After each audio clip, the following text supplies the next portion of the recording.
สวัสดีค่ะแค่ตอนค่ะ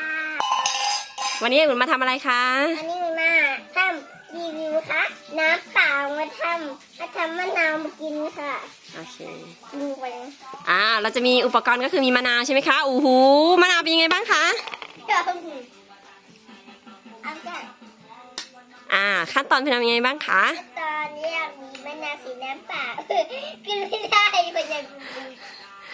บีบมะนาวค่ะเอาโอเคค่ะวิธีการบีบมะนาวค่ะโอเคบีบลงไปในน้ำใช่ไหมคะค่ะเป็นยังไงบ้างคะเปรี้ยวใช่ค่ะยังไม่ใส่มะนาวโอเคบีบไปเยอะไหมคะเยอะค่ะเปรี้ยวค่ะโอเคโอเคอันนึงที่เราปล่อยไว้หน่อยค่ะ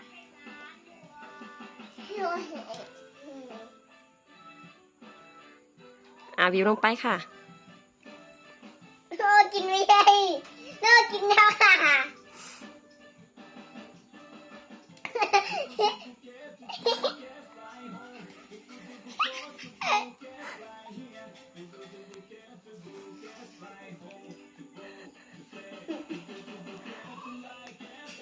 แม่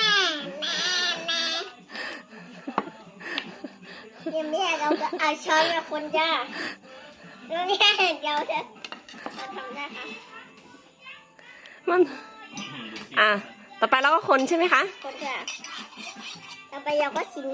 โอเคชิมค่ะเป็นยังไงบ้างคะเป็นยังไงบ้างลูกเปรี้ยว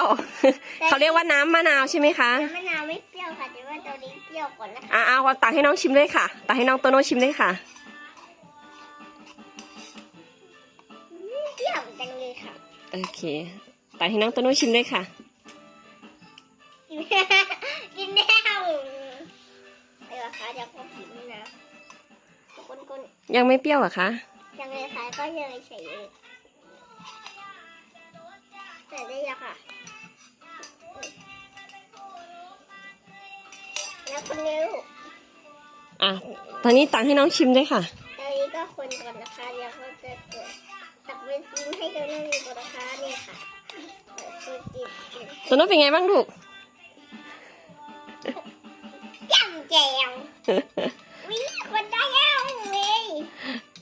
เดี๋ยวจะเป็นน้ำเลยค่ะ